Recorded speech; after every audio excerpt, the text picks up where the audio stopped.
느헤미야서 6장 10절에서 19절까지 말씀입니다. 느헤미야서 6장 10절에서 19절까지. 느헤미야서 6장 10절에서 19절.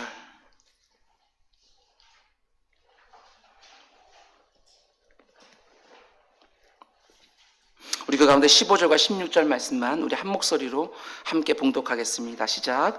성벽 역사가 52 엘루월 25일에 끝남에 우리의 모든 대적과 주위에 있는 이방 족속들이 이를 듣고 다 두려워하여 크게 낙담하였으니 그들이 우리 하나님께서 이 역사를 이루신 것을 알미니라. 아멘. 아멘.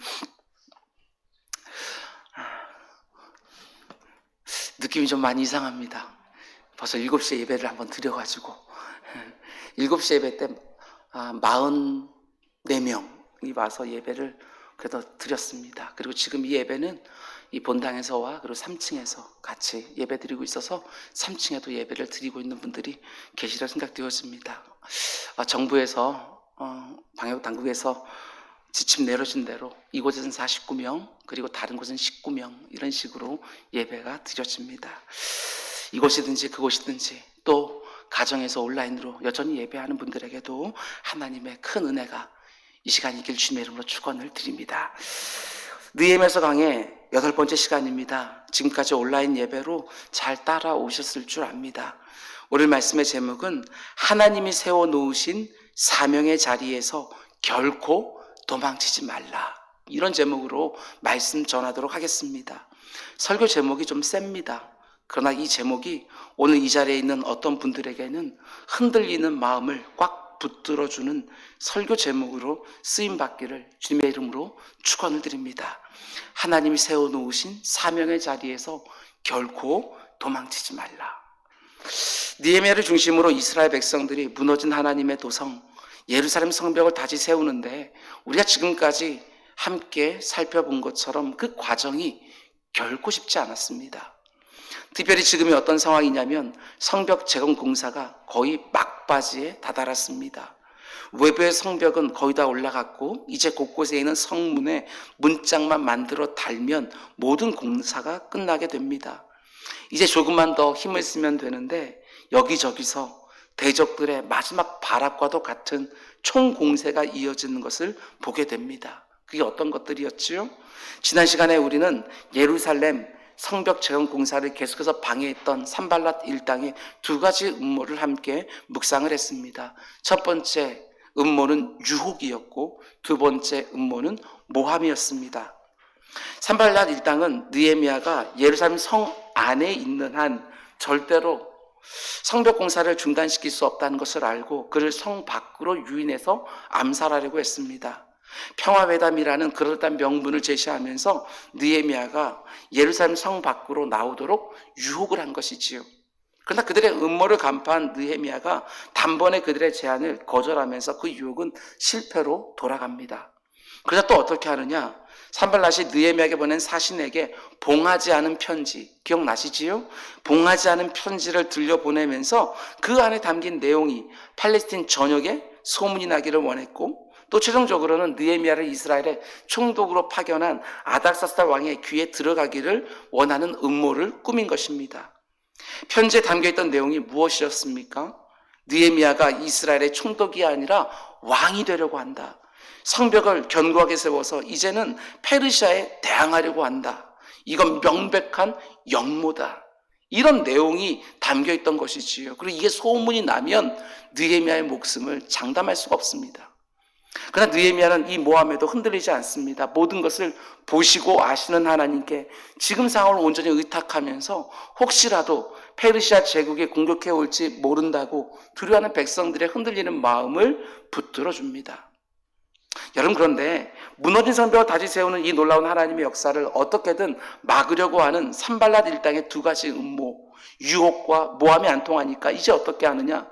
오늘 본문을 보면 이제 세 번째 음모를 꾸미는데 그것이 바로 배신입니다. 배신. 우리도 이 땅을 살아가면서 정말 이런 상황을 경험할 때가 있습니다. 하나님이 내게 주신 사명을 어떻게든 힘을 다해서 감당하려고 하는데 그걸 어떻게든지 막으려고 하는 내 인생의 산발락들이 어디선가 막 튀어나오기 시작하지요. 그들이 때로는 유혹을 하기도 하고 때로는 모함도 합니다. 그러나 이게 가장 힘든 것 같습니다. 그게 바로 배신입니다. 나를 돕는 줄 알았던 사람들이, 나와 함께하는 줄 알았던 사람들이 오히려 나를 죽이려는 사람들과 함께하면서 아주 교묘하게 나를 넘어뜨리려고 하는 것이지요.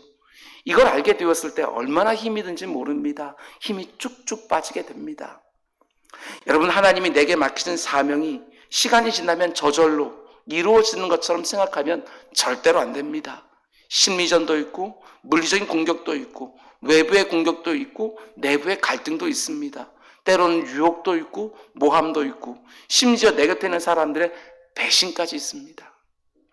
생각해 보시기 바랍니다. 하나님 내게 위탁하신 가정이 저절로 오직 하나님만 섬기는 믿음의 가정이 됩니까? 어림없습니다. 온갖 방해들이 곳곳에서 튀어나옵니다. 하나님이 내 손에 맡겨주신 사업장이 시간이 지나기만 하면 하나님의 영광을 위해 요긴하게 쓰임받는 사업장이 됩니까? 우리가 다 경험하고 있는 것처럼 절대로 그렇지 않습니다. 더욱이 하나님이 우리에게 허락하신 이 귀한 교회가 어쩌다 보니 성장하고 부흥하고 어쩌다 보니 너무나 귀한 다음 세대를 양육해내는 그런 교회가 됩니까? 아니요. 너무 순진하게 생각해서는 절대로 안 됩니다. 반드시 방해하고 공격해서 그걸 못하게 하는 대적들이 있지요. 그 대적들의 온갖 방해 공작들을 하나하나 간파해내면서 하나님이 허락하시는 은혜를 가지고 막아내고 대처하고 물리쳐야 가정과 사업자가 교회가 든든히 조금씩 서가는 것이지요. 하나님 매 주일마다 우리에게 보여주시는 느헤미야의 모습을 통해서 저와 여러분에게 특별한 영감이 있기를 원합니다. 하나님이 내게 맡기신 모든 사명들을 하나님께서 내게 허락해 주시는 특별한 은혜로 기어이 완수해내는 기쁨과 영광이 우리 인생 가운데 곳곳에 있기를 주님의 이름으로 축원을 드립니다. 오늘 본문의 마지막 부분을 보면 예루살렘 성벽이 드디어 완공되어지는데 그 마지막 단계 공격이 뭐냐? 이게 의미심장합니다. 그 마지막 공격이 바로 배신인 거예요. 내 편이라고 생각했던 사람들의 배신이 있는 것이지요. 지금까지 산발할 이 땅의 방해들이 아주 치밀하게 지속되었지만 이 공격이 마지막입니다. 마지막이라는 의미는 이것이 가장 우리를 아프게 하는 공격이 될 수 있다는 것입니다. 본문 10절 말씀 이렇게 되어 있습니다. 이후에 무에다벨의 손자 들라의 아들 스마야가 두문분출하기로 내가 그 집에 가니 그가 이르기를 그들이 너를 죽이러 올 터이니 우리가 하나님의 전으로 가서 외소 안에 머물고 그 문을 닫자. 저들이 반드시 밤에 와서 너를 죽이리라 하기로. 누가 이렇게 말을 했다는 것입니까? 하나님이 자기에게 이런 말씀을 주었다는 것입니다. 예언을 하는 것이지요. 지금 제사장이자 선지자였던 스마야라는 사람이 느헤미야에게 이렇게 예언을 합니다. 대적들이 지금 당신을 죽이려 한다고 하나님이 내게 말씀해 주셨습니다. 암살하려고 합니다. 피하셔야 됩니다. 나와 함께 가장 안전한 성전으로 가서 외소 안에 숨고 문을 닫고 있는 것이 좋겠습니다. 이렇게 말하는 것이지요. 얼핏 보면 느헤미야의 안전을 생각해 준 것 같지만 이 안에도 음모가 담겨 있습니다. 그것도 아주 무서운 음모가 도사리고 있는 것이지요. 지금 제사장 스마야가 말하고 있는 성전의 외소라는 곳이 어디냐? 제가 최근 새벽 예배 때 성막론을 설명하면서 잠시 소개해 드렸습니다. 성막이나 성전을 보면 크게 세 부분으로 나눌 수 있습니다. 문으로 들어오게 되어지면 가장 먼저 만나는 것이 성막들이고 그 가운데 안으로 들어가게 되었으면 만나는 것이 성소입니다. 그리고 휘장이 있고 가장 안쪽으로 들어가게 되었으면 가장 거룩한 곳 지성소를 만나게 되어지는 것이지요.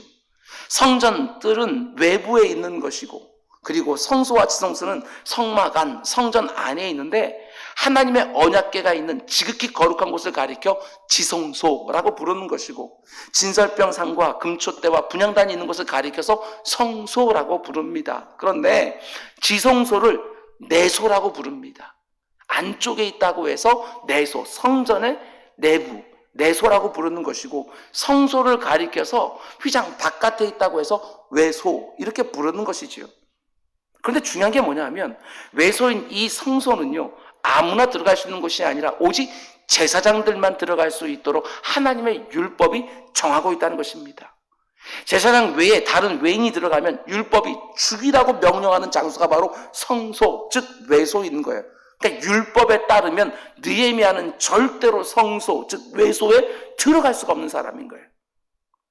하나님이 이런 율법을 주셨다는 것을 제사장 스마야가 모를 리가 없지 않겠습니까? 그런데 지금 상황이 너무나 위급하니까 하나님의 율법을 어기는 한이 있다 할지라도 일단은 목숨부터 구하자고 느헤미야에게 외소에 들어가서 숨으라고 말하는 것이죠.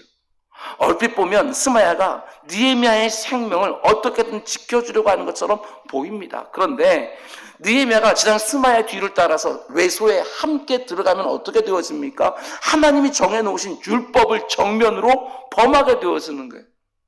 거기에 느헤미야가 율법을 어겼다는 소문이 나기 시작하면 백성들로부터 얼마든지 영적 권위를 상실할 수도 있는 것이죠. 아니, 엄격한 유대인들에 따라서 죽을 수도 있는 거예요. 율법이 죽이라고 했으니까. 물론 느헤미야 차원에서는 얼마든지 변명거리가 있습니다. 그때 정말 위험했다고, 정말 죽는 줄 알았다고. 그런데 조금만 생각해 보면 이런 변명 자체도 문제가 됩니다. 왜냐? 아니, 백성들에게는 우리가 이때까지 나눈 것처럼 한 손에는 칼을 들고 한 손에는 삽을 들고 공사를 어떠한지 중단하지 말라고 말해놓고, 대적들을 두려워하는 것이 아니라 크고 두려우신 하나님만 의지하라고 그렇게 큰 소리를 뻥뻥 쳐놓고 정작 자신은 겁이 나서 숨어버리면 앞으로 그의 영적 권위는 어떻게 되겠냐는 것입니다. 굉장히 교묘한 유혹이지요. 위해 주는 척하면서 넘어뜨리려고 하는 경우. 여러분, 이런 경험들 할 때가 정말 있지 않습니까? 저도 역시 이런 경험을 할 때가 있습니다. 의도가 있는지 아니면 몰라서 그러는 것인지 저를 위해 주는 것 같은데 그 안에 심각한 위험이 담겨 있을 때가 정말 있어요. 위해 주는 척하면서 나를 함정에 빠뜨려고 하는 대적들의 시도가 우리 모두의 삶 가운데 정말 있다는 것입니다. 분별해야 되는 거예요. 여기서 우리가 생각해 볼 수 있는 것이, 잘 들으시기 바랍니다, 절대윤리라는 것과 상황윤리라는 것. 제가 대학원 다닐 때에 기독교 윤리에 관심이 많았고 또 석사 논문도 그 분야에 대해서 썼기 때문에 이런 논쟁에 참 많은 연구와 고민과 숙고가 있었습니다. 쉽게 말하면 절대윤리는요, 그 어떤 상황이 있다 할지라도 하나님이 하라는 것은 하고 하지 말라는 건 안 하고, 이게 성도의 도리라고 말하는 거예요. 그런데 상황윤리라는 것은 그 처한 상황에 따라서 하라는 것을 안 할 수도 있고 하지 말라는 것을 할 수도 있고, 이게 바로 상황에 따른 윤리, 상황윤리인 거예요. 어때요? 상황윤리가 훨씬 더 매력적으로 내 귀에 들리지 않습니까? 왜 이게 매력적으로 들리느냐? 저와 여러분이 모두가 다 죄인이기 때문에 그렇습니다. 우리 안에 있는 악한 본성은요, 절대적인 것을 거절하려고 하는 습성들이 다 들어있는 거예요.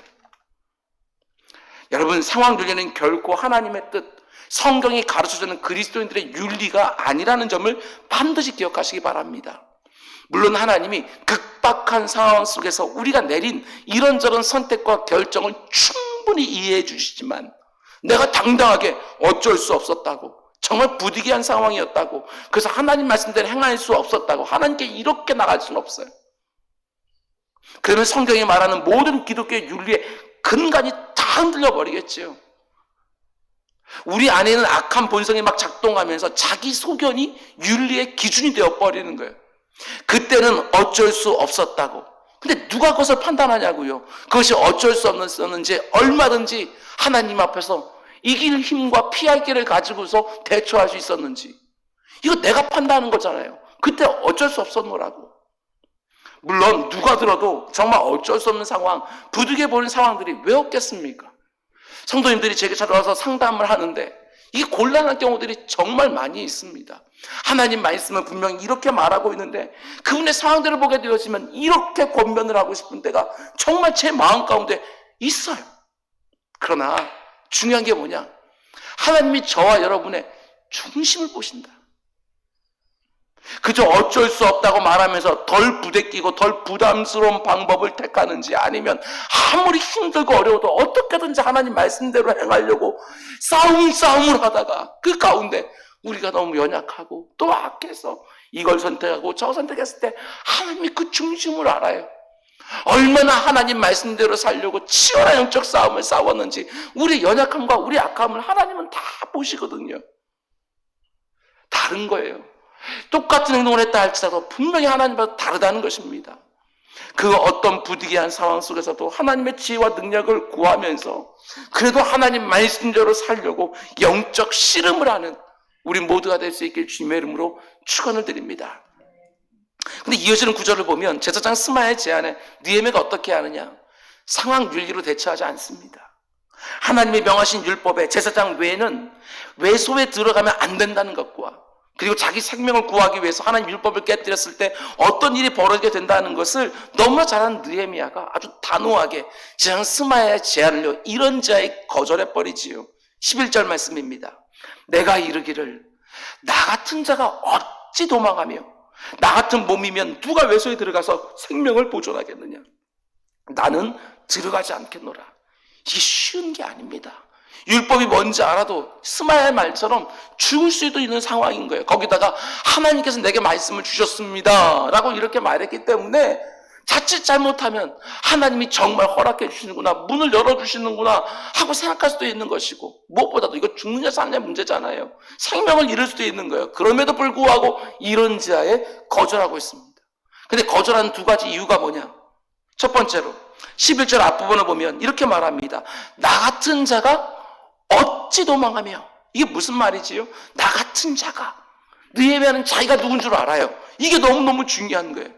지금 자신이 어떤 사명을 가지고 이 자리에 와 있는지를 분명히 아는 것이지요. 이런 말입니다. 하나님이 무너진 예루살렘 성벽을 다시 세우라고 나를 이 자리에 세우지 않으셨냐? 주저앉은 이 백성을 다시 일으켜 세우라고 나를 이 자리에 세우신 게 아니냐? 그런데 내가 어떻게 하나님이 내게 주신 이 사명을 버리고 내가 어떻게 이 백성들을 대적들의 칼날 앞에 그냥 내버려 두고 나 혼자 살겠다고 숨을 수 있겠느냐? 지금 이런 말을 하는 것이지요. 나 같은 자가 어찌 도망갈 수 있느냐? 그렇습니다. 내가 누구인 줄 아는 것, 하나님이 나를 왜 지금 이 자리에 세우셨는지를 아는 것, 내가 지금 반드시 이루어질 사명이 무엇인지를 분명하게 알고 있는 것, 이게 확실한 사람은 결코 싸움을 앞두고 도망치지 않는 거예요. 이게 굉장히 중요한 부분이에요. 왜냐? 여러분, 여러분도 혹시 사명을 지금까지 잘 감당하다가 너무너무 힘들고 지치고 또는 너무나 두려워서 아니면 막막해서 그냥 지금 있는 자리에서 도망치고 싶은 생각 들었던 분 없으십니까? 분명히 있을 것입니다. 왜 없겠어요? 때로는요, 아버지라고 하는, 남편이라고 하는, 가장이라고 하는 자리도 버리고 도망치고 싶을 때가 있어요. 엄마라는 자리, 아내라는 자리도 버리고 도망치고 싶을 때가 왜 없겠어요? 살다 보면. 때로는 사업장도 좀 정리하고 좀 더 편안하게 살고 싶은 그 마음이 들 때도 있고, 때로는 직장도 그만두고 내 마음이 원하는 대로 하고 싶은 거 하며 살고 싶은 생각도 있고, 때로는 교회 안에서 이런저런 직분이나 역할도 다 내려놓고 큰 교회 가서 그저 n분의 1로 내 신앙만 생각하면서 신앙생활 하고 싶은 마음이 들 때도 있고, 심지어 그리스도인이라는 명찰까지 다 떼어버리고 그저 내 마음대로 내키는 대로 살고 싶을 때가 왜 없겠냐고요. 저도 마찬가지고 여러분도 마찬가지로 그런 유혹을 받을 때가 있어요. 그러나 이거 하나만큼은 분명하게 하셔야 돼요. 내가 누구냐? 하나님이 나를 이곳에 세우신 이유가 뭐냐? 이걸 반드시 생각해야 되는 거예요. 아무리 힘들고 지치고 두려워도 하나님 내게 주신 사명을 던져놓고 도망치지 말라는 것입니다. 힘들고 지치고 두려우면서 도망가게 되었지만 그 어떤 작은 하나님의 일이라도 과연 감당할 수 있을까? 하나님의 일에는 늘 어려움이 있고 방해가 있고 공격이 있는데, 그 대신 도망가고 싶을 때마다 내가 왜 이 자리에 있는지, 하나님이 왜 나를 이런 책임과 사명의 자리로 인도하셨는지 그걸 생각해야지요. 그걸 갖다 깨닫고 나를 짓누르는 모든 압박을 해서 크게 소리치는 거예요. 하나님이 나를 이곳에 세우셨다. 내가 지금 내 원해서 이 자리에 온 것처럼 생각하는 것이 아니라 하나님이 나를 이곳에 세우셨다. 하나님께서 내게 주신 이 사명을 감당할 수 있도록 나를 지키시고 보호하신다. 그러므로 나는 그 어떤 일이 있어도 이 자리에서 물러서거나 도망치지 않는다. 이런 의연한 그런 결단들이 우리 가운데 있으셔야지요. 영원한 저 나라까지도 믿는다는 사람들이 이 땅 가운데서도 어려운 일만 생기면 이것이 하나님께서 나에게 맡기신 사명인 걸 알면서도, 하나님 나를 이 자리에 세웠다는 걸 알면서도 도망치고 물러서고, 아니요, 하나님의 뜻이 그런 게 아니라고요. 여러분, 절대로 잊으시면 안 됩니다. 지금 내가 있는 그 자리는요, 하나님이 세워놓으신 자리예요. 내가 원해서 이 자리에 섰다고 한다면, 내가 원치 않으면 던지면 되는 거예요. 그런데 하나님이 나를 이곳에 세우셨다고 한다면, 하나님이 이 가정에 나를 세우셨고, 하나님이 이 직장에 나를 세우셨고, 하나님이 이 교회에 나를 세우셨다고 말한다고 한다면, 여러분, 하나님이 옮기기 전까지는 그 자리 지키고 있어야지요. 하나님이 또 다른 뜻이 있어서 나를 옮기실 때는 거기에 또 순종하여, 아무리 거기 머물고 싶어도 하나님이 옮기시면 순종에 또 가는 거예요. 그러나 마치 내가 원해서 지금 그 자리에 있는 것처럼 내가 더 이상 원하지 않는다고 그 자리에서 물러가거나 도망치지 말라는 거예요. 한 발자국도 물러서지 않겠다고 딱 버티고 있으면 하나님이 이길 힘을 주시는 거예요. 피할 때도 주시는 거예요. 내 마음도 강하게 해주시는 것이고, 감당할 힘도 주시는 것이고, 필요한 것도 공급해 주시는 것이지요. 절대로 사명의 자리에 도망치지 말라는 것입니다. 그런 패잔병으로 살 수는 없어요. 여호수아가 모세의 뒤를 이어서 이스라엘 지도자가 되었을 때 정말 도망치고 싶지 않았겠습니까? 모세도 죽이겠다고, 자기가 보기에는 어마어마한 큰 산인 모세도 죽이겠다고 대들던 이스라엘 백성들인데, 여호수아 생활 때 도저히 감당할 수가 없는 것 같아요. 그 마음을, 흔들리는 마음을 하나님이 아시기에 뭐라고 말씀합니까? 여호수아야, 강하고 담대해라. 내가 너와 함께하고 있지 않느냐. 좌로나 우로나 치우치지 말라. 무슨 말이지요? 그 자리에서 한 발자국도 곁으로 벗어나지 말라는 거예요. 그 사명 던져놓고 절대로 도망치지 말라는 거예요. 아무리 힘들고 지치고 두려워도 하나님이 세우신 자리, 그 사명 절대로 도망치지 아니하고 하나님의 함께 하심을 느끼면서 감당해내는 우리 모두가 되기를 주님의 이름으로 축원을 드립니다. 그럼 두 번째로, 느헤미야가 스마의 유혹을 거절하는 이유가 무엇입니까? 11절 중간쯤 보면 이렇게 말합니다. 나 같은 몸이면 누가 외소에 들어가서 생명을 보존하겠느냐. 무슨 말이지요? 한마디로 이렇게 말할 수 있어요.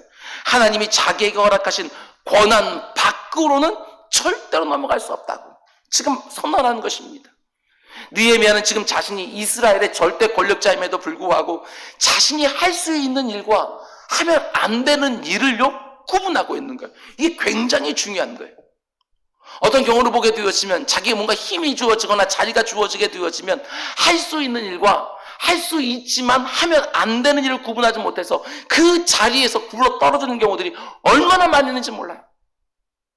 남편으로서, 아내로서, 아버지로서, 어머니로서, 아니면 그 직장에서, 그 자리에서 할 수 있는 일, 우리 고린도서에서 말하고 있는 것처럼 모든 것이 다 가능하지만 하나님의 영광을 위해서 안 하는 것들이 있어야 되는 거예요.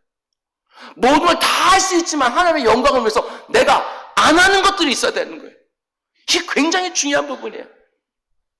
사울왕이 왜 제사장만 드릴 수 있는 제사를 자기가 직접 드립니까? 혹시 이런 게 아니겠습니까? 내가 왕이니까 뭐든지 할 수 있다. 그지요? 저나 여러분이나 왕이 돼본 적이 없어가지고 잘 모르겠지만, 우리는요 조금만 힘이나 권세가 주어지면 이렇게 건방져지기가 쉬운 사람들이에요. 정말 그래요. 많은 것들을 손에 쥐지 못해서 내가 이렇게 겸손 같지만, 아니요, 뭔가를 쥐기 시작하면 더욱더 하나님 앞에 경성하지 않으면 이렇게 하나님 앞에서, 사람들 앞에서 건방 떠는 죄인들이 바로 저와 여러분이라고요. 그러나 느헤미야는요 사울왕과 달리 자기가 총독이고 이스라엘 절대 권력을 다 가지고 있었지만 하나님이 정해놓으신 그 법 아래에다가 자신을 철저하게 묶어두고 있는 거예요. 내가 어떻게 감히 외소에 들어갈 수 있냐. 여러분, 내가 이 세상에서 어떤 자리, 어떤 힘을 가지고 있든지 하나님의 말씀에 반드시 복종해야 되는 죄인이라는 것을 절대로 잊지 마시기 바랍니다. 내가 세상에서 이런 일 저런 일 다 할 수 있는 자리에 있다 할지라도 하나님이 내게 딱 그어놓은 선을 넘어서는 순간 사울왕처럼 되어지는 거예요. 아니, 예수님조차도 하나님 말씀 아래, 하나님이 주신 율법 아래 자신을 묶어두셨는데 세상에서 조금만 유세를 부리면 하나님 앞에서 유세를 부려도 되는 것처럼 착각하는 사람들이 너무나도 많이 있다는 사실입니다. 아무리 할 수 있는 일이라도 다 하는 게 아닙니다. 하나님이 그어놓으신 선 아래에서 하는 것이지요. 기억하시기 바랍니다. 교만은 패망의 선봉이고 거만한 마음은 넘어집의 앞잡이에요. 언제나 패망하고 언제나 넘어진 사람들을 보게 되어지면 그 앞에 뭐가 있어요? 교만이 있고 거만한 마음이 있는 거예요. 그 어떤 상황 속에서도 하나님의 말씀 아래 나를 두고 살아가는 우리 모두가 되기를 주님의 이름으로 축원드립니다. 그래 안전합니다. 그래 안전해요. 말씀 안에 살아야 안전해요. 여러분, 그런데 이어지는 구절을 보면 하나님이 느헤미야에게 어떻게 해주시죠? 지금 그 상황 속에 들어있는 산발락 일당의 음모를 느헤미야에게 깨닫게 해주셔요. 이게 은혜예요. 음모로 유혹으로 깨닫는 것이 얼마나 큰 은혜인지 몰라요. 12절 깨달은 즉, 내가 깨달은 게 아니라 하나님이 깨닫게 해주셨어요. 그는 제사장 스마야는 하나님께서 보내신 바가 아니라 도비야와 산발락에게 뇌물을 받고 내게 이런 예언을 함이라. 느헤미야가 깨닫게 된 게 무엇입니까? 제사장 스마야가요, 성소 외소에 들어가 숨으라고 하는 것이 자신을 위한 것이 아니라 산발락과 도비야에게 뇌물을 받고 자신을 넘어뜨리려고 했던 악한 음모였다는 것을 깨닫게 되었다는 것입니다. 저는 이 부분에서 이런 생각을 해보았습니다. 이게 얼마나 큰 은혜냐. 유혹으로 깨닫는 거. 이게 얼마나 큰 은혜인지 몰라요. 이 은혜가 저와 여러분에게, 우리 자녀들에게 있기를 원합니다. 유혹에 한번 넘어가기 시작하게 되시면 그 인생들이 얼마나 망가지는지 우리 잘 알고 있지 않습니까? 그런데 맨 처음에 뭔가 딱 다가올 때 그게 유혹인지 그게 잘 분별이 됩니까? 아니요. 한눈에 봐도 유혹인 걸 알게 되어지면 안 넘어가죠, 거기에. 그런데 유혹이 아니라 나를 위해 준 것 같으니까 한 걸음 들어가고 두 걸음 들어가고, 나를 즐겁게 해준다고 한 걸음 들어가고 두 걸음 들어가고, 내게 보람 있게 해준다고 한 걸음 들어가다가 거기서 어느 순간에는 거기다 확 물려버리는 경우들이 우리 가운데 얼마나 많이 있냐고요. 그런 면에서 보게 되었으면 유혹으로 깨닫는 것, 이것처럼 큰 은혜가 또 어디 있을까? 요즘 같은 때에 내가 탁월해서가 아니라 하나님의 깨닫게 하시는 은혜예요. 이 은혜가 우리 모두에게 있기를 주님의 축원드립니다. 뿐만 아니라 이 부분에서 또 이런 생각도 해보았습니다. 돈이라는 게 정말 무섭구나. 돈이 진짜 무섭구나. 예나 지금이나 돈은 아주 무서운 힘을 가지고 있어요. 아무리 견고해 보이는 사람도요, 흐물흐물하게 만드는 게 이 돈이 아닌가. 영적으로도 육적으로도. 돈은 권력을 자기 쪽으로 끌어들이는 무서운 힘이 있고, 안 되는 것도 되게 하는 힘이 정말 있습니다. 그 누구도 돈의 유혹 앞에서 자유로울 수 없는 것이지요. 나는 그렇지 않을 거라고 쉽게 말할 수 있는 부분이 절대로 아니라는 것입니다. 오늘 본문을 보세요. 하나님의 말씀을 전하고 제사를 주관하는 제사장 스마야가 뇌물에 매수돼 버렸어요. 그 누구도 장담할 수가 없는 거예요. 하나님은 뇌물을 받는 문제에 대해서 아주 엄하게 경고하셨습니다. 출애굽기 23장 8절 말씀 보면 너는 뇌물을 받지 마라. 뇌물은 밝은 자의 눈을 어둡게 하고 의로운 자의 말을 굽게 하느니라. 이 말씀이 정말 정확합니다. 원래 눈이 밝은 사람이, 잘 보는 사람이었어요. 그런데 뇌물을 받는 그 순간에 눈이 어두워져 버려. 원래 의로운 사람이에요. 그런데 뇌물을 받는 그 순간에 말이 막 굽어지는 거예요. 엉터리 같은 말들 하기 시작하는 거예요. 그래서 정말 돈이 무섭습니다. 스마야가 뇌물을 받기 시작하니까 느헤미야가 하나님의 사람인 줄 알면서도, 자기 백성들을 위해서 보내준 하나님이 보내신 사람인 걸 알면서도 그를 죽이려고 하는 거예요. 이게 돈의 위력이지요.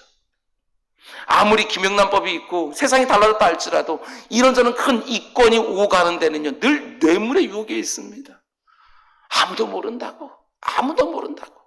혹시라도 그런 상황에 처한다고 해도요, 여러분 기억하시기 바랍니다. 뇌물, 일단 부정한 돈을 받게 되었으면 눈이 어두워집니다. 말이 굽게 되어지는 거예요. 사명도 영향력도 끝이 나는 것이지요. 일평생 아무리 최선을 다해서 그 자리에 올라갔다 할지라도 한순간에 밑바닥으로 굴러떨어지는 것입니다. 가끔 뉴스에서 나오는 이런저런 얘기를 들을 때마다 참 기가 막히고 참 이해가 안 되는 경우도 있습니다. 수십억, 수백억을 가진 사람인데 수천만 원 그 뇌물 부정한 돈 받다가 인생 자체가 망가지는 거예요.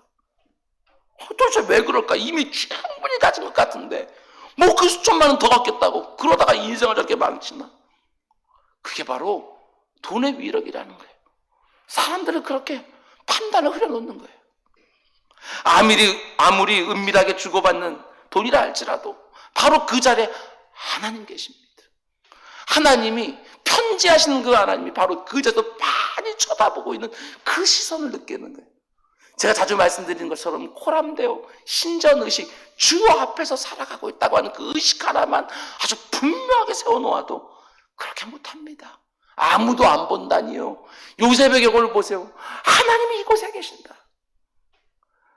보디발의 아내는 우리 둘만 있지 않냐, 무슨 소리야, 하나님 보고 계신다. 그런데 오늘 본문을 보면 너무나 당혹스러운 게 무엇입니까? 산바라 일당의 뇌물을 받은 사람이 제사장 스마야만이 아니라는 것입니다. 기가 막힐 노릇이지요. 본문 14절 말씀 보면 여선지자 노야다를 비롯해서 아주 여러 명의 선지자들이 이미 매수되었어요. 산바라 일당에게. 제사장도 선지자도, 한마디로 이스라엘 지도층에 뇌물에 매수된 배신자들이 가득한 것이지요. 이게 기가 막힌 거예요. 느헤미야 자신은요, 모든 부귀영화와 그 높은 자들까지 다 버리고 지금 여기 와서 그들을 도우려고 하고 있는데 그들은요, 느헤미야를 팔고 있는 거예요. 그런데 문제가 무엇입니까? 대처를 해야 되는데 이게 쉬운 문제가 아닌 거예요. 왜 그렇습니까? 외부의 대적들이 아니기 때문에 그렇습니다. 동족들입니다. 형제들이에요. 어떻게 해야 될지 난감한 것이지요. 지금까지 힘을 합해서 성벽을 지었던 사람들이에요. 근데 그들이 대적들의 손에 매수되었거든요. 느헤미야가 얼마나 힘들고 치렀을까. 이제는 그 누구도 믿을 수가 없어요. 의심부터 하고 분별부터 해야 되는 거예요. 이게 얼마나 큰 스트레스냐고요. 언제 누가 배신할지 몰라요. 우리도 다 경험하지 않았습니까?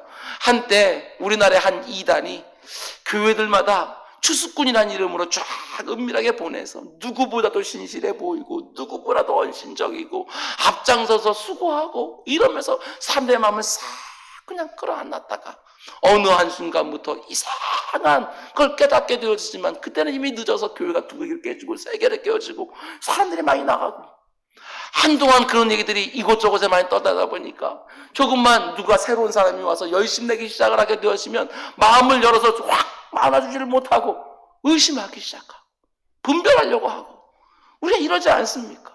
누가 언제 어떻게 할 줄 모르니까 그게 얼마나 큰 스트레스예요. 느헤미야의 마음이 바로 그랬다는 것입니다. 너무너무 난감한 거예요. 거기에다가 눈에 확연하게 드러나는 외부의 악한 세력들과는 단호하게 싸워야 되겠지만 믿는 형제의 타락은요 어떻게 다뤄야 될지 모르겠는 거예요. 느헤미야도 이 문제만큼은 너무나도 당혹스러운 거예요. 그래서 느헤미야가 어떻게 합니까? 언제나 마찬가지예요. 어김없어요. 기도의 자리로 갑니다. 기도의 자리. 문제가 생기기만 하면 언제나 하나님 앞에 나아가서 무릎부터 느헤미야는 꿇어요. 이 모습을 우리가 좀 본받아야 되는 거예요. 문제가 생기면 곧바로 기도. 이게 등직처럼 내 안에 딱 새겨져 있어야 되는 거예요. 14절 말씀 보시기 바랍니다. 이렇게 기도합니다. 내 하나님이여 도비야와 산발락과 여선지 노야다와 그 남은 선지자들 곧 나를 두렵게 하고자 한 자들의 소행을 기억하옵소서.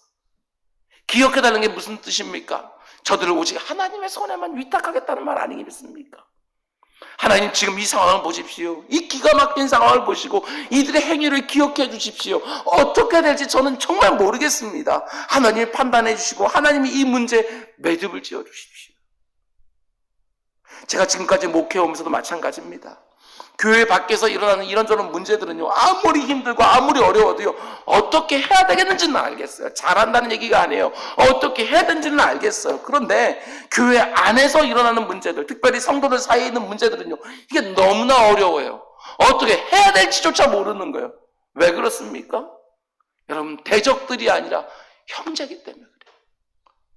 대적들이 아니라 같은 성도이기 때문에 그냥 악이 아닙니다. 형제의 악이고 성도의 악인 거예요. 그래서 어떻게 해야 될지 몰라서 어떻게 합니까? 하나님께 위탁해야죠. 그 영혼들과 지금 상황들을 하는 게 위탁할 수밖에 없어요. 함부로 칼을 빼서 정리할 수 있는 게 아니에요. 형제이기 때문에 하나님이 반드시 그러면 기억하시고 하나님의 선하신 뜻대로 그 상황들을 정리해 줄 것이라고 믿고 기도하는 것이지요. 꼭 그리하시기 바랍니다. 옳고 그르냐 이것 따지다가 가라지만 뽑는 것이 아니라 알고까지 다 꺾고 주님의 몸된 교회까지 흔들어버리는 일에 내가 쓰임받을 수 있거든요. 여러분 느헤미야가 참 많은 어려움을 당합니다. 심리적, 물리적인 공격, 외부의 문제, 내부의 갈등까지 거기다가 유혹과 모함과 배신까지 여러분, 그런데 느헤미야가 하나님이 주신 능력과 지혜로 기도자에서 버티고 또 버티니까, 그 사명의 자에서 도망치지 않으니까 결국 어떤 순간이 찾아오느냐? 그게 15절이에요. 성벽 역사가 52일 만에 엘루를 25일에 끝남에, 할렐루야죠, 할렐루야. 이 순간이 오는 거예요. 너무나 영광스럽고 너무나 감격스럽고. 지난 52일 동안 얼마나 많은 어려움이 있었는지 모릅니다. 마치 52년처럼 그렇게 길게 느껴졌을지도 모르겠어요. 느헤미야의 일평생에 이렇게 힘든 적은 없었을 거예요. 얼마나 많은 방해가 있었습니까? 그런데 그 성벽 공사가 드디어 끝났어요. 근데 중요한 것은요, 느헤미야가 탁월해서 성벽 공사가 완성할 수 있었느냐? 아니요. 그 핵심에 뭐가 있었느냐? 이걸 봐야지 우리도 무너진 성전과 무너진 신앙과 무너진 성벽들을 다시 세울 거 아니겠냐고요. 그걸 봐야 되는 거예요. 뭐가 있었습니까? 기도가 있는 거예요. 그 안에 기도가 있었어요. 느헤미야가 맨 처음 자기 동생 하나니로부터 예루살렘의 황폐함에 대해서 들었을 때 어땠을 것 같아요? 분명히 무너진 성벽을 다시 세우라고 하는 하나님의 음성으로 자기 동생에게 들렸을 거예요. 사명으로 들렸을 거예요. 그런데 제가 생각할 때는 바로 그 순간부터 느헤미야의 마음속에는 치열한 내적 싸움이 시작되지 않았을까? 우리의 경우도 한번 생각해 보시라고요. 분명히 내적 갈등이 있었을 거예요. 이 일을 내가 꼭 해야 되는가? 딴 사람이 하면 안 되는가? 나는 지금 1300km나 떨어져 있는 이 이방 땅에 와 있는데, 그것도 하나님의 은혜로 이 높은 자리에 있으니 여기서도 하나님의 뜻이 있을 터인데 이 자리를 다 내려놓고 거기까지 가다니, 내가 아니라 지금 그곳에 있는 사람들 중에 하나님이 쓰실 수 있는 사람들이 또 있지 않을까? 꼭 굳이 나야만 되는가? 얼마든지 내가 아니어도 안 갈 수 있는 이유들을 하나님 앞에서 계속해서 말하실지도 모르겠어요. 하나님 내게 주시는 사명과 지금 편안한 삶 사이에 왜 갈등이 없겠어요? 우리도 다 마찬가지 아니겠어요? 하나님이 분명히 나에게 이것을 원하는 것들이 있는데 이것을 감당하게 되어지면 이것이 부담되어지고 이것이 불편해지는 거 나도 알거든요. 그러면 갈등하는 거잖아요. 조그만 사역 하나 할 때도요, 이런 내적 갈등들이 다 있는 거예요. 느헤미야는 오죽하겠어요. 모든 것을 다 버려두고 어찌 될지 모르는 그 낯선 땅으로 가야 되는데 갈등이 생기지요. 그런데 느헤미야가 그 내적 갈등을 어떻게 해결해요? 그게 바로 기도예요. 무려 넉 달 동안 하나님 앞에 부르짖어요. 그리고 그 가운데 울며 금식하며 내적 싸움을 벌이는 것이지요. 느헤미야가 그 내적 갈등은 기도의 자에서 물리치는 것입니다. 수많은 이유들을 스스로에게 내밀면서 어쩌면 겟세마네 동산에 예수님처럼 기도했을지도 모르겠어요. 아버지, 할 수만 있으면 이 잔을 내게서 옮겨주십시오. 우리가 자주 하는 것처럼. 그런데 무려 넉 달 동안이나 기도하고 금식하면서 어떻게 되어집니까? 기도가 바뀌지요. 이게 기도의 자리의 능력이에요. 내 기도가 바뀌는 거예요. 그러나 나의 원대로 하지 마옵시고 아버지 원대로 하옵소서. 이렇게 바뀌는 것이지요. 그러면 자기 마음속에 일어나고 있는 내적 싸움을 이겨냅니다. 하나님이 강권하시는 사명 앞에서 자신의 편안한 삶들을 내려놓는 것이지요. 그런데 무려 넉 달 동안이나 기도하고 금식하면서 어떻게 되어지느냐? 이 느헤미야의 마음속에 하나님의 무너진 도성에 성벽을 다시 세우는 공사가 그 마음속에 시작되고 있는 거예요. 이게 참 놀라운 것이죠. 그러나 내 안에서 영적 싸움이 정리되었다고 모든 일이 술술 풀리는 것은 아닙니다. 이제는요, 자신이 섬기고 있는 페르시아 왕 아닥사스다를 설득해야 되는 거예요. 나 자신과의 싸움이 아니라 이제는 외부의 상황과 싸우기 시작하는 것입니다. 예루살렘 성벽 공사는 이미 아닥사스다 왕에 의해서 조서가 내려서 중단된 사안이에요. 그런데 이미 왕의 조서가 내려져 있는 거기에 반하는 요청을 한다는 것은 때로는요, 죽을 수도 있는 거예요. 그런데 그 어려운 일 앞두고 느헤미야가 또 어떻게 합니까? 기도하지 않습니까? 또 기도하는 거예요. 아닥사스다 왕이 네 얼굴에 왜 이렇게 수색이만 있느냐라고 물을 때 잠깐 그 하나님 앞에 하루입니다. 어떻게 해야 되는지 하나님이 그에게 지혜를 주시지요. 담대함을 주시지요. 그래서 결국 어떻게 되어집니까? 아닥사스다 왕에게 예루살렘 성벽 공사를 할 수 있는 총독의 자격을 허락받습니다. 뿐만 아니라 그곳까지 가는데 필요한 통행증까지 받게 되어지고 성벽을 만들 수 있는 벌목 허가권까지 받습니다. 심지어 왕의 친위 기마대까지, 거기에 호위병들까지 함께 갈 수 있도록 허락을 받은 거죠. 이게 바로 하나님께서 허락해 주시는 응답이었습니다. 드디어 무려 1300km나 떨어진 예루살렘 성에 도착했는데 또 문제가 있어요. 그게 무엇입니까? 예루살렘 성의 형편이 예상했던 것보다 훨씬 더 안 좋은 거예요. 성벽은 다 무너져 있고 성문들은 다 불타서 없어졌고 사람들의 마음은 패배주의와 좌절감으로 가득 차는 거예요. 해봤는데 안 되더라. 여러 번 해봤는데 그때마다 힘들게만 하더라. 느헤미야가 너무 당황스러운 거예요. 그래서 어떻게 합니까? 당연하지요. 또 기도하기 시작합니다. 또 기도해요. 하나님이 그 기도에 또 응답해 주십니다. 느헤미야가 백성들을 모아놓고 연설을 하지요. 가장 먼저 이스라엘 백성들이 섬기는 하나님께서 지금까지 자기를 어떻게 인도해 오셨는지 간증을 먼저 해요. 간증. 여러분, 하나님이 지금까지 이렇게 세밀하게 인도하셨습니다. 왕의 마음을 이렇게 해주시고 이렇게 해주시고 하면서 여기까지. 왜 이런 간증을 할까요? 다른 거 아니에요. 이 성벽 재건 공사가 하나님의 뜻이라는 걸 분명하게 말해주기 위해서 간증하는 거예요. 내 자랑하기 위해서 하는 것이 아니라 하나님의 뜻이라는 걸 분명히 밝혀주기 위해서 하나님이 하신 역사들을 간증하고 있어요. 그러고 나서 이제 패배주의와 좌절감에 빠져있는 백성들에게 도전합니다. 도전을 해요. 여러분, 언제까지 이러고 살 것입니까? 우리 더 이상 이런 수지 당하지 맙시다. 성벽을 세웁시다. 그래서 백성들이 움직이기 시작해요. 그 메마른 바짝 마른 그 가슴에 하나님이 주시는 사명에 대한 열정이 불붙기 시작하는 거예요. 모든 백성들이 힘을 합해서 성벽 공사에 달려들기 시작합니다.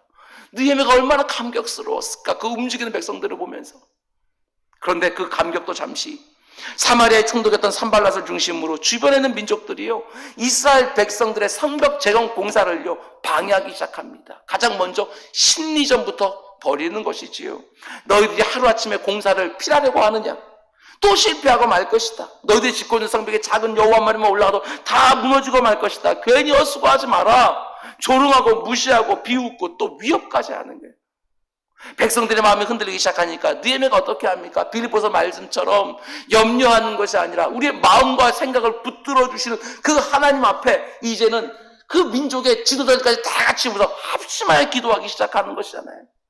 그리고 하나님께서 그들의 마음 가운데 평안을 허락해 주셔서 공사를 다시 시작하는. 그래서 산발랏 일당이 심리전이 통하지 않으니까 이제는 실제적인 군사 행동을 시작합니다. 군대를 모아서요 동서남북 사방으로 포위망을 좁혀오는 거예요. 그 소식을 듣고 공사에 전심전력하던 백성들이 두려워하기 시작하니까 느헤미야가 또 어떻게 해요? 어떻게 했을 것 같아요?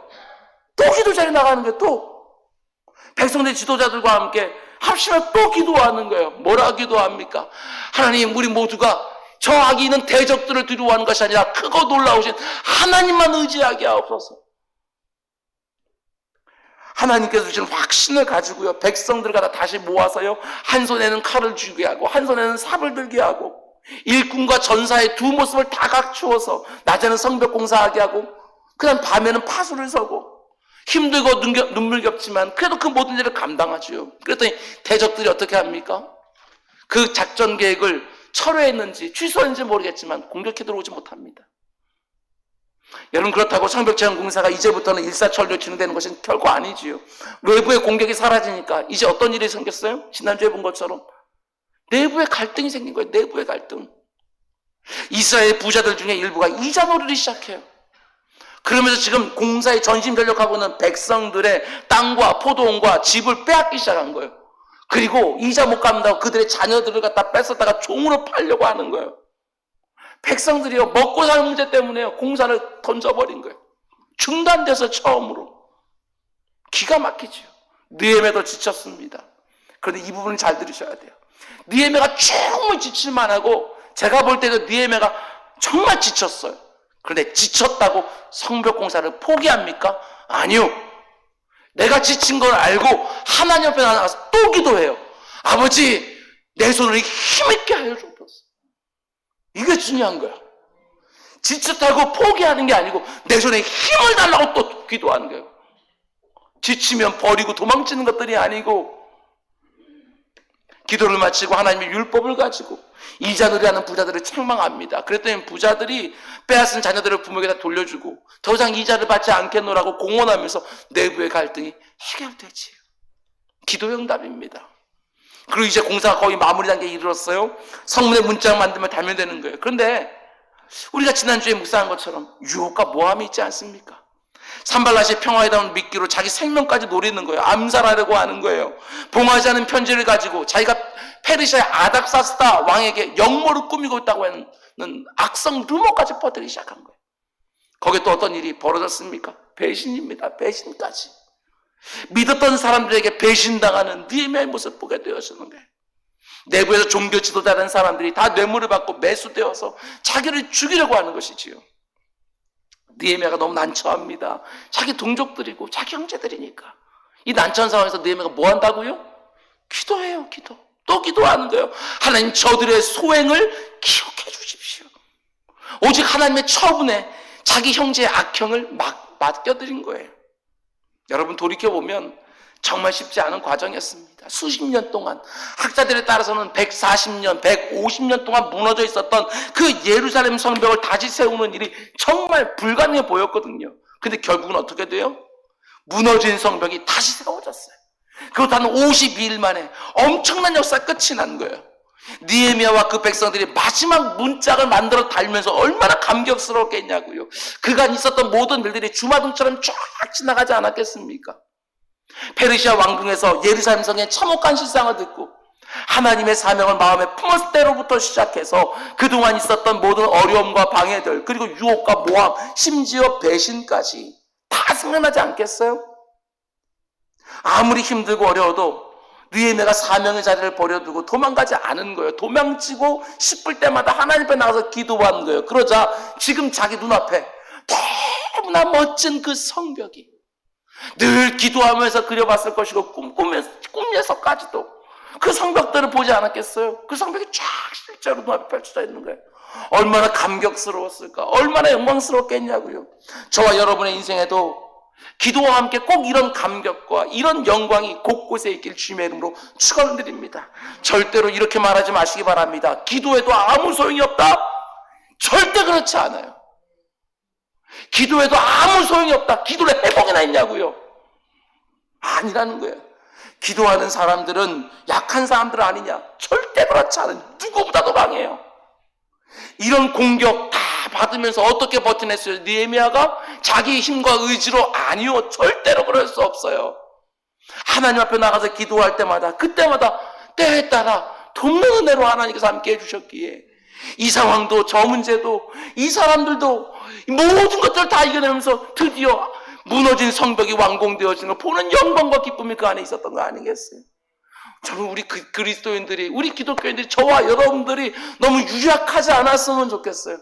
기도의 자리로 바짝 나아가서 하나님께 주신 공급해준 그 힘 가지고 이 문제도 이겨내고 저 문제도 이겨내고 이런 난관도 헤쳐나가고 이것도 풀어내고 저도 풀어내면서, 아니 내 뜻대로 안 되더라 할지라도 그 모든 것들이 하나님 뜻 되는 줄 알고 그 상황까지 감사로 받아내면서 이겨내면서 이 모든 순례길을 걸어가 마침내 저 하나님 나라로 쓱 들어갈 때 내 주 하나님께서 꽉 끌어안아 주시면서 수고했다, 착하고 충성된 종아 하고 우리들에게 정말 우리 칭찬해 줄 거 아니겠냐고요. 그거 바라고 달려가는 것이죠. 절대로 도망치지 마시오. 물러서지 마시라고요. 여러분들 성벽 공사 끝나니까 어떻게 되어집니까? 16절 말씀 보세요. 우리의 모든 대적과 주위에 있는 이방 국석들이 이를 듣고 다 두려워 크게 낙담하였습니다. 저는 막 그냥 주먹이 불끈 쥐어지더라고요. 왜냐하면 이 표현 때문에 모든 대적들과 이방 족속들이 성벽이 다 완성되었다는 것들을 소식을 듣고 다 두려워 크게 낙담하였다.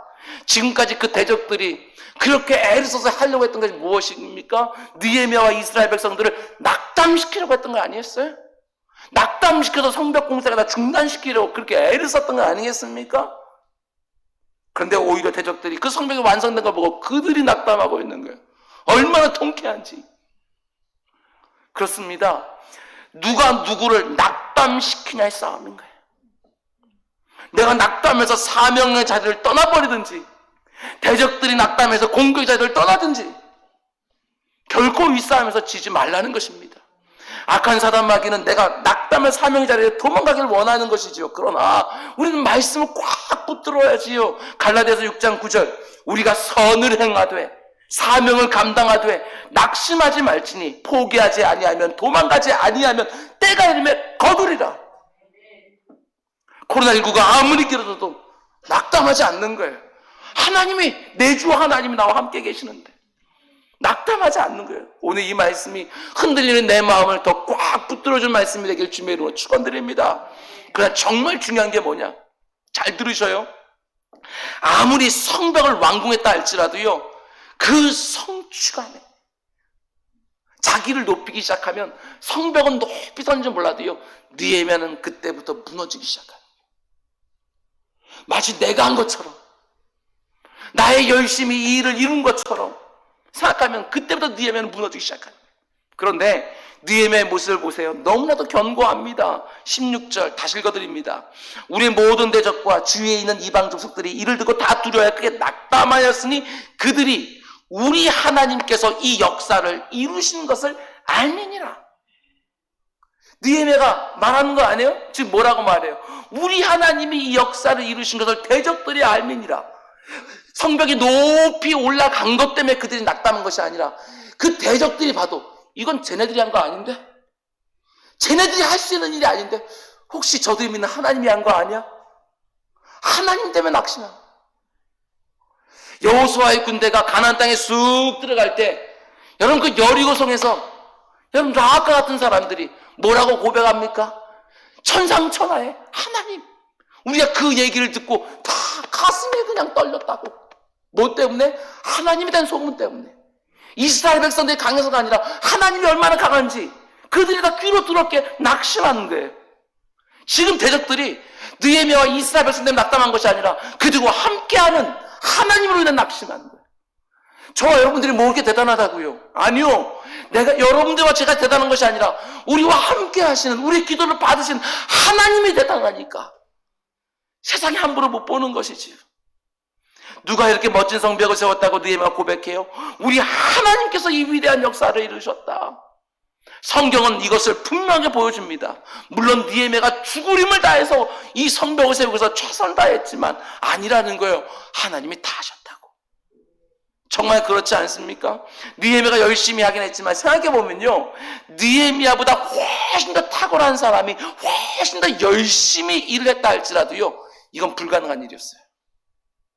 느헤미야가 한 게 아니라는 말을 하는 거예요. 오직 하나님이 하신 일이죠. 느헤미야는 그 영광스러운 일에 쓰임받는 기쁨이 있는 것이고, 맨 처음 예루살렘에 도착했을 때와 지금 얼마나 달라졌습니까? 무너진 성벽이 다시 쫙 서 있고 무너졌던 백성들의 마음이 견고하게 섰는데 얼마나 달라졌어요. 그 일에 내가 쓰임받았어요. 단 한 곳도 허물어진 곳 없이 쭉 연결되어 높이 올라간 성벽을 바라보면서 52일 동안 현장에서 고생고생을 했던 느헤미야의 그 굳은 얼굴에 뜨거운 눈물이 막 흐르지 않았겠어요? 너무나 감격스러워하면서 분명히 이렇게 고백했겠지요. 하나님이 다 하셨습니다. 하나님이 다 하셨습니다. 저와 여러분의 인생에, 그리고 우리 자녀들의 삶 가운데 속에 하나님의 위대한 사명들을 잘 감당해냈고 나서도 절대로 교만해지지 아니하고 하나님이 다 하셨습니다. 저를 사용해 주셔서 너무너무 감사합니다. 이 고백을 할 수 있다면 그 인생이 얼마나 복된 인생일까? 그것을 보여주는 게 바로 느헤미야의 기도입니다.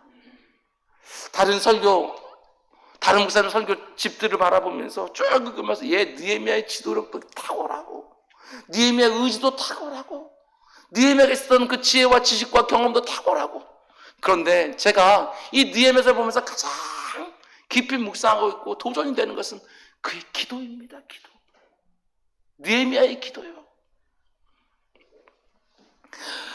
우리 모두에게 이 믿음이 있기를 원합니다. 지금 내가 하고 있는 이 일이 하나님의 일이라면 하나님이 이루어 주실 것이다. 이게 분명하셔야 돼요. 내 일은 내가 감당하겠죠. 내 힘으로. 하나님의 일은 하나님이 주시는 것들로 감당할 수 있는 것입니다. 우리가 너무 잘 아는 말씀, 빌립보서 1장 6절 말씀입니다. 너희 안에서 착한 일을 시작하신 이가, 누가 시작했다고요? 하나님이. 그리스도 예수의 날까지 이루실 줄을 누가 이루신다고요? 하나님이. 우리는 확신하는 거예요. 저는 분명히 믿습니다. 하나님이 시작하신 일은 하나님이 이루어 주시는 거예요. 누굴 통해서? 그 사실을 믿는 사람들을 통해서. 느헤미야에게 사명을 주신 분도 하나님이시고, 문제가 생길 때마다 기도할 마음을 주신 분도 하나님이시고, 그 기도에 응답해 주셔서 직면한 문제들을 그때마다 넘어가게 해주신 분도 하나님이시고, 여러분, 하나님이 시작한 일은 하나님이 반드시 이루어 준다고 믿으십니까? 정말 믿으신다면 아무리 예상치 못한 문제가 생기고 수많은 산발lat들의 방해가 있고 유혹이 있고 모함이 있고 심지어 아무리 믿었던 사람들의 배신이 있다 할지라도 낙심하지 마십시오. 지쳤다고 포기하지 마시기 바랍니다. 그 순간에 느헤미야처럼 기도하는 거예요. 그럼 하나님이 그 기도의 자리에서 내게 필요한 것들을 채워주시는 거예요. 기도의 응답으로 하나님의 위로를 가지고 그것도 그 힘을 내서 감당하고, 기도의 응답으로 주어진 하나님의 지혜를 가지고 당면한 문제들을 풀어내는 것이고, 기도의 응답으로 주어진 하나님의 능력을 가지고 이런저런 위기들을 넘어가는 것들이지요. 하나님이 내게 주신 사명을 감당한다고 하면서 마치 이럴 줄은 몰랐다고 문제가 생기면 낙심하고, 대적들이 방해하면 절망하고, 유혹과 모함이 생기면 화들짝 놀라서 물러나고, 내 편이라고 생각했던 사람들이 배신이라도 하게 되어지면 모든 것이 끝난 것처럼 믿음까지 포기해버리고, 아니요, 그러면 절대로 무너진 것 하나 다시 세울 수 없어요. 그때마다 기도하라는 것입니다. 기도 없이 하나님이 내게 맡기신 사명을 감당한다? 아니요, 기도 없이 되는 일은 그게 아무리 무너진 예를 들어 성벽을 세우는 것처럼 보인다 할지라도 그건 하나님의 일이 아니에요. 기도 없이 되어지는 일은 하나님의 일이 절대로 아니라는 거예요. 하나님의 일은 오직 하나님이 공급해 주신 것을 가지고 이루어질 수 있는 것이 하나님의 일이에요. 여러분, 하나님이 나를 세워놓으신 사명의 자리에서 절대로 물러서지 마시기 바랍니다. 물러서고 싶을 때 기도의 자리에 나아가는 거예요. 포기하고 싶을 때 때를 따라 돕는 은혜들을 하나님 앞에 구하는 것이지요. 저와 여러분의 인생 가운데 하나님이 다 하셨습니다. 하나님이 이 모든 거 다 이루어 주셨습니다. 아니, 우리 인생에서 마지막 그 호흡을 내쉴 때에 하나님이 지금까지 내 인생을 인도해 주셨습니다. 나 같은 죄인에게 베풀어 주신 은혜가 너무나도 넘칩니다. 내 잔이 넘칩니다 하면서 그 나라 가는 것이지요. 느헤미야만이 아니라 나도 이렇게 찬송하며 감격하는 그 순간을 맞이하게 해달라고 간절히 기도하는 우리 모두가 되기를 주님의 이름으로 축원드립니다. 기도하겠습니다. 사랑의 주님, 2달 동안 전면 비대면 예배를 드리다가 이렇게 완화된 비대면 예배 가운데 속에 소수의 성도들이, 제한된 인원들이 모여서 말씀을 듣는데 첫 번째로 주시는 말씀이 그 자리 절대로 도망치지 마라, 이 말씀을 허락해 주셨습니다. 오늘 이 말씀이 그 누군가에게는 하나님의 음성으로 들리게 하여 주시고 그 자리 꽉 지켜내면서 하나님이 이 모든 것을 이루셨습니다. 감격적인 순간을 맞이하는 성도들 되게 하여 주옵소서. 이 모든 말씀 예수님의 이름으로 기도드렸습니다. 아멘. 우리 말씀 생각하면서 우리 찬송가 303